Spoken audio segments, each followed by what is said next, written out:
qu'il faut plus de souplesse, plus de pragmatisme.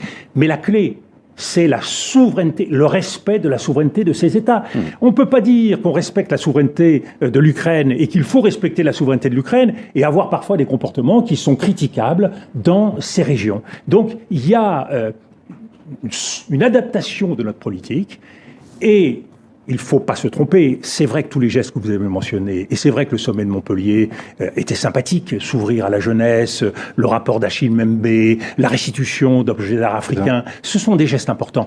Mais la clé, c'est qu'on ne voit aujourd'hui en Afrique, quand on est étudiant africain, quand on est responsable africain, quand on est de quelque État que ce soit, on ne voit qu'une chose, c'est la présence militaire de la France et la présence financière de la France à travers le CFA.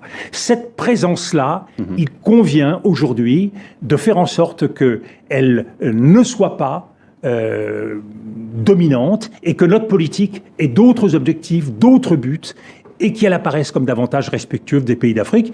C'est ce qui fait la force de tous les États qui aujourd'hui s'intéressent à l'Afrique, la Turquie, le Japon, la Chine, le Brésil et bien d'autres. Donc on a une transformation qualitative de notre diplomatie à faire.